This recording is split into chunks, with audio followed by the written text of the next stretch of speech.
اما بعد فاعوذ باللہ من الشیطان الرجیم بسم اللہ الرحمن الرحیم والذین یمسکون بالکتاب واقاموا الصلاة انا لا نضیع اجر المصلحین صدق اللہ العظیم۔ الصلاة والسلام علیک یا رسول اللہ، الصلاة والسلام علیک یا حبیب اللہ، الصلاة والسلام علیک یا نبی اللہ، الصلاة والسلام علیک یا نور اللہ، وعلی آلک و اصحابک یا حبیب اللہ، صلی اللہ تعالی علیہ وسلم۔ معزز علماء کرام، مفتیان کرام، طلباء اعظام، گزشتہ درس کے بعد یہ آج دوسرا درس ہے، اور پہلا درس ڈپلومہ کورس کے طلباء کے لیے جو ہوا تھا، جو دعوت کے راستے کے شہسوار بننا چاہتے ہیں، وہ یہ تھا کہ فقد لبثت فیکم امرا من قبلہ افلا تعقلون، کہ داعی کو چاہیے کہ اپنے وجود کو دعوت کا نمونہ بنائیں تاکہ ان کی دعوت کو قبول کرنا لوگوں کے لیے آسانی ہو۔ آج اسی سلسلے کی دوسری کڑی اور دوسرا درس آپ کی سماعتوں کے حوالے کرنے جا رہا ہوں۔ اسے اچھی طریقے سے دل و دماغ کے اندر محفوظ کرنے کی کوشش کریں۔ جب بھی کوئی دعوت کے راستے پر نکلتا ہے یا لوگوں کو اللہ کی طرف بلانے کی جد و جہد کرتا ہے یا نیکیوں کی طرف بلانے کی جد و جہد کرتا ہے، تو اس کے مقابلے میں ایک طاقت ہوتی ہے جو پوری توانائی اس بات پر خرچ کرتی ہے کہ داعی اپنے مشن میں کامیاب نہ ہو سکے، اور وہ طاقت ہے شیطان کی۔ وہ اتنا طاقتور ہے کہ بڑے سے بڑے اولیاء کو بھی بہکانے کی اس نے کوشش کی، اور اس میں اس نے کوئی کسر نہیں چھوڑی۔ تو اب ہم دیکھیں کہ اس کے مکر و فریب سے کون بچ سکتا ہے اور اس کی شرارت سے کون محفوظ رہ سکتا ہے۔ تو اسے بھی قرآن نے مینشن کیا، ان عبادی لیس لک علیہم سلطان۔ اللہ نے فرمایا جو میرے خاص بندے ہوں گے ان پر تیرا جادو نہیں چلے گا۔ تو ہمیں یہ بات سمجھنی ہے کہ جب تک کہ ہم پوری کوشش اس اچھے بندوں میں شامل ہونے کی نہیں کریں گے، شیطان ہم سے غافل نہیں ہے اور ہمیں قدم قدم پر ورگلانے کی کوشش کرے گا۔ ورگلانے کے اس کے کئی ہتھ کنڈے ہیں، ان میں سے ایک ریاکاری بھی ہے، اس میں سے ایک تصنع بھی ہے، اس میں سے ایک چیز یہ بھی ہے کہ قول و عمل کا تضاد بھی ہے۔ یہ ایسی بہت ساری چیزیں ہیں، بہت سارے ہتھ کنڈے ہیں جس سے شیطان ہمارے مشن کو، ہمارے مقصد کو ناکام کرنے کی جد و جہد کرتا ہے۔ تو جب شیطان پوری طاقت کے ساتھ ہمیں بھٹکانے کی کوشش کرے گا یا ہمارے مقصد کے اندر ہمیں ناکام کرنے کی کوشش کرے گا، تو ہم اگر کامیاب ہونا چاہتے ہیں تو کیا کریں؟ اسی کو قرآن نے کہا والذین یمسکون بالکتاب واقاموا الصلاۃ انا لا نضیع اجر المصلحین، وہ جو کتاب کو مضبوط تھامتے ہیں، اب کتاب کو مضبوط تھامنے سے کیا مراد؟ ہاتھ میں دبا کے چلتے ہیں، سینے سے لگا کے چلتے ہیں؟ یہ نہیں۔ کتاب کو مضبوط تھامنے سے مراد یہ ہے کہ اس کی حلال کردہ چیزوں کو حلال، حرام کردہ چیزوں کو حرام، اور اسی کی ایک صفت ہدایت کے حوالے سے قرآن نے خود بیان کی ہے، ھدی للمتقین۔ تو اس کتاب کے فائدے اسی کو نصیب ہوتے ہیں جس کے دل میں تقویٰ ہوتا ہے۔ چونکہ آپ علماء کے زمرے میں شامل ہیں، تو عالم کی تعریف اسی لیے قرآن نے یہ کی کہ انما یخشی اللہ من عبادہ العلماء۔ تو جب صحیح معنوں میں کوئی عالم ہو جاتا ہے تو پھر اس کے لیے اللہ کی کتاب ایسی ہدایت کی کتاب بن جاتی ہے کہ پھر وہ خود بھی راستے پر چلتا ہے اور دوسروں کو بھی راستے پر لے جانے کی کوشش کرتا ہے۔ تھامنے سے مراد اس پر عمل کرنا بھی ہے، تھامنے سے مراد اس کی تلاوت بھی ہے، تھامنے سے مراد اس کو دیکھنا بھی ہے، تھامنے سے مراد اس نے جتنے بھی احکام اس کتاب نے ہمیں بتائے ہیں اس کو فالو بھی کرنا ہے، اور اسی کے ساتھ ساتھ تھامنے سے مراد ایک یہ بھی ہے کہ اس کو اپنے سینے میں محفوظ بھی کرنا ہے۔ اب یہاں میں آپ کو بتاؤں، آقا کریم صلی اللہ علیہ وسلم سے لے کر آج تک صحابہ، تابعین اور اولیاء کرام کی حیات طیبہ کا مطالعہ کریں، ان میں جتنے بھی داعی آپ کو ملیں گے، بلکہ جتنے بھی صحابہ رہے سب داعی رہے، جتنے بھی تابعی رہے سب داعی رہے، جتنے بھی اولیاء ہیں سب داعی ہیں، ہر داعی کی زندگی میں ان کی کامیابی کے دو سرچشمے آپ کو نظر آئیں گے، تمسک بالکتاب اور اقامت صلاۃ۔ ہمارے یہاں پوری توجہ خطاب پر ہے، کتاب پر نہیں۔ جب تک کہ ہماری توجہ کتاب پر زیادہ نہیں ہوگی اور اقامت صلاۃ پر زیادہ نہیں ہوگی، اس وقت تک ہماری دعوت مؤثر نہیں ہو سکتی اور ہم اپنے مشن کے اندر صحیح معنوں میں کامیاب نہیں ہو سکتے۔ آپ رسول اعظم صلی اللہ علیہ وسلم کی حیات طیبہ کا مطالعہ کریں تو وہاں بھی دو چیزیں آپ کو ملیں گی۔ آپ دیکھیں 21ویں پارے کی پہلی آیت میں رب قدیر جل جلالہ نے حضور صلی اللہ علیہ وسلم سے انہی دو چیزوں کا ذکر فرمایا اتل ما اوحی الیک من الکتاب واقیم الصلاۃ۔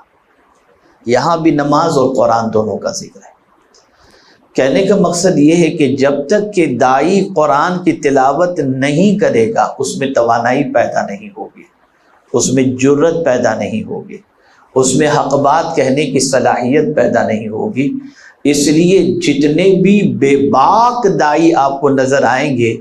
ان کی راتیں قرآن کی تلاوت میں اور سجدہ کرنے کے اندر گزرتی نظر آئیں گی۔ چنانچہ وہ لوگ اپنی زندگی کے اندر کہیں بھی چلے جاتے، انہیں کوئی خوف نہ ہوتا، اس لیے کہ قرآن کی طاقت اور نماز کی طاقت ان کے ساتھ ہوا کرتی تھی۔ تو داعی کے لیے یہ دو چیزیں بے پناہ ضروری ہیں، تمسک بالکتاب اور اقامت صلاۃ۔ اقامت صلاۃ کا حکم دیا گیا، ایتاء صلاۃ کا نہیں۔ نماز ادائے صلاۃ کا حکم نہیں دیا گیا، اقامت صلاۃ کا حکم دیا گیا۔ اقامت صلاۃ سے مراد کیا ہے؟ اقامت صلاۃ سے مراد یہ ہے شرائط و واجبات، ان ساری چیزوں کا لحاظ رکھتے ہوئے پرسکون انداز سے اس طرح سے نماز ادا کرنا جیسا کہ حضور صلی اللہ علیہ وسلم نے فرمایا، نماز اس طرح پڑھو جیسے تم خدا کو دیکھ رہے ہو، اور یہ تصور قائم نہ ہو سکے تو کم از کم اتنا سوچو کہ خدا تمہیں دیکھ رہا ہے۔ ہمارے یہاں نماز بھی فارمیلٹی میں آ گئی، اور بڑی معذرت کے ساتھ کرٹیسائز کیے بغیر، کسی کے سلسلے میں بدگمان ہوئے بغیر، میں ایک جنرل جو سچویشن آج کے دور کے اندر دیکھ رہا ہوں، تو مجھے یہ چیز خاص طور پر نظر آتی ہے، الا ماشاء اللہ جتنے بھی اس وقت دعوت دین کی فیلڈ کے شہ سوار نظر آتے ہیں، اللہ ماشاء اللہ کسی کو شاید ہی کبھی آپ قرآن شریف پڑھتے ہوئے دیکھیں۔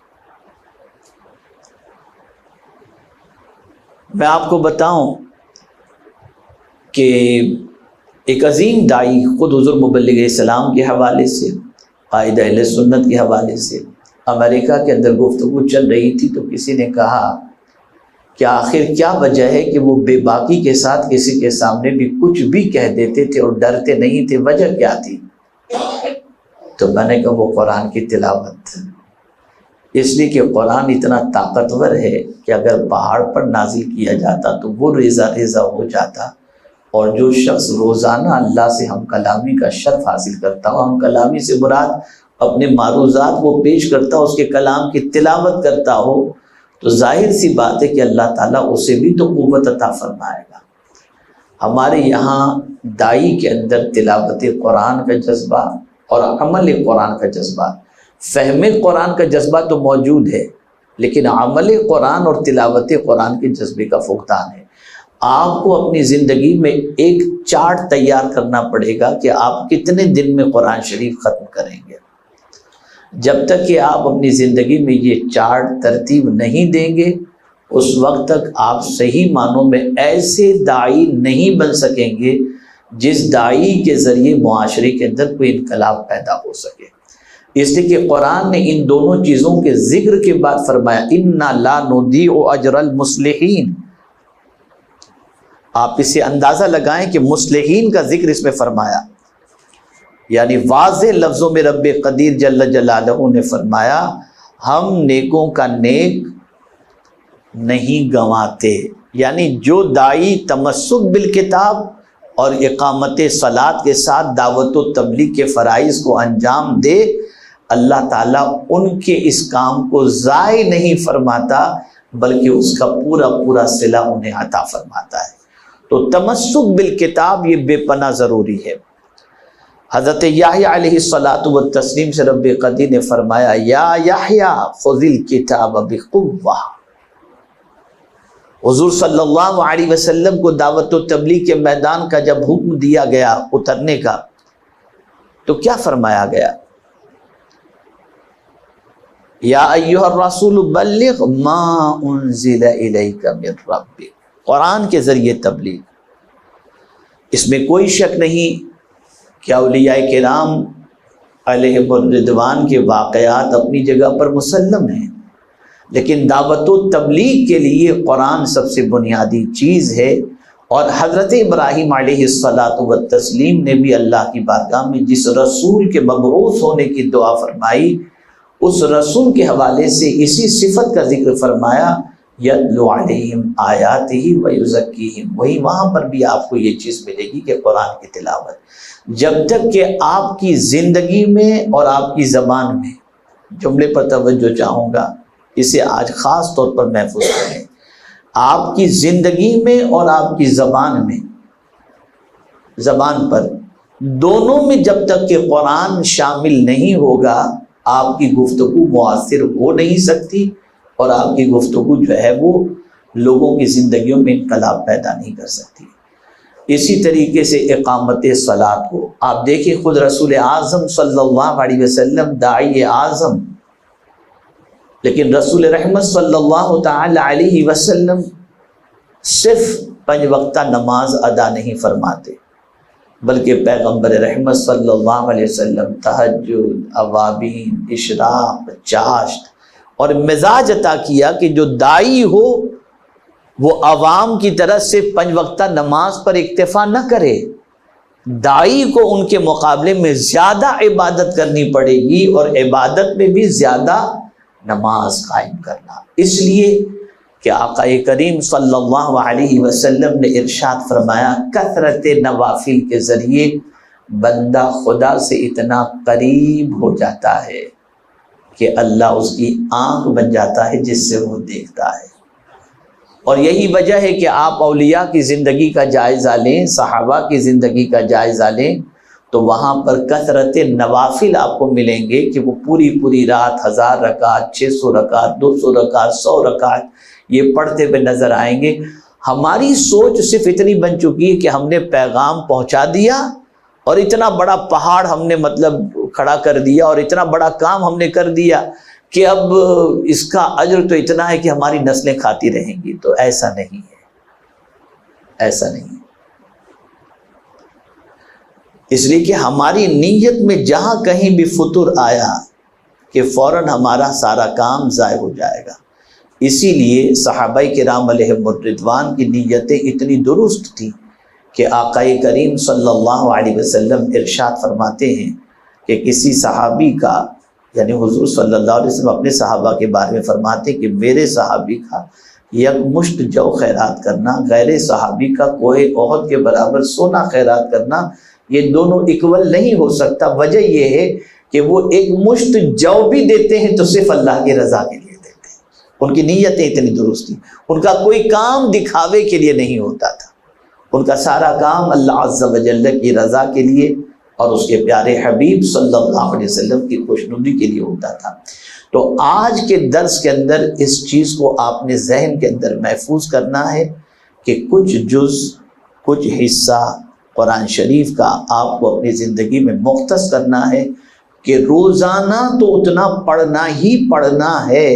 تب جا کر آپ کے اندر طاقت پیدا ہوگی، توانائی پیدا ہوگی۔ جہاں تک فہم قرآن اور تفسیر قرآن کا مسئلہ ہے تو وہ کلاس کے اندر آپ کو سب پڑھایا جاتا ہے اور آپ اسے پڑھتے بھی ہیں، لیکن جہاں تک تعلیم قرآن کی حیثیت کا مسئلہ ہے تو اس کے اندر کوتاہی نظر آتی ہے۔ اس کوتاہی کو دور کرنا ضروری ہے، اور قرآن نے یہ بھی کہا کہ صرف محض تلاوت کی غرض سے تلاوت نہ کرو،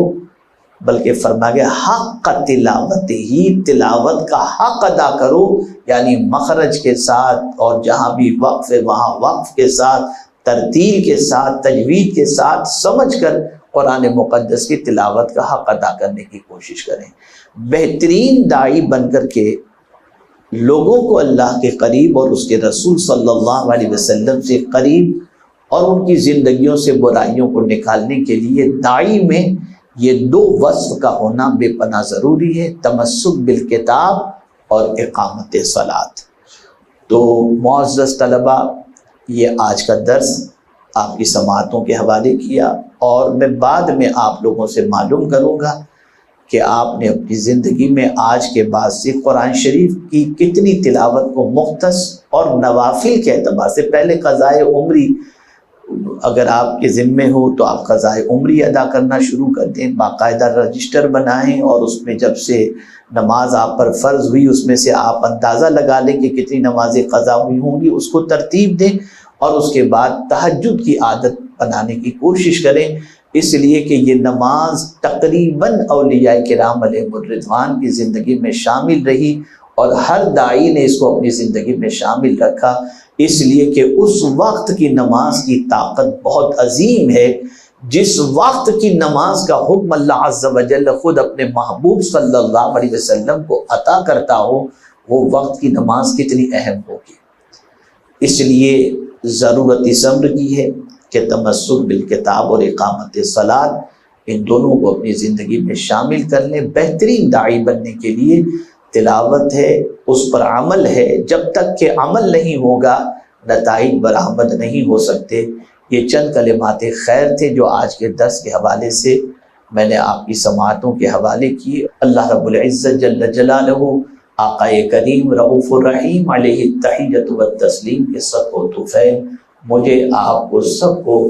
اللہ کی کتاب اور اس کے رسول صلی اللہ علیہ وسلم کی سنتوں پر عمل کی توفیق عطا فرمائیں، تمسک بالکتاب اور اقامت صلاۃ کا پابند بنائیں، اور پروردگار جل جلالہ ہم سب سے وہ کام لے جس سے اللہ بھی راضی ہو اور اس کے رسول صلی اللہ علیہ وسلم بھی راضی ہو۔ وما علینا الا البلاغ المبین۔ السلام علیکم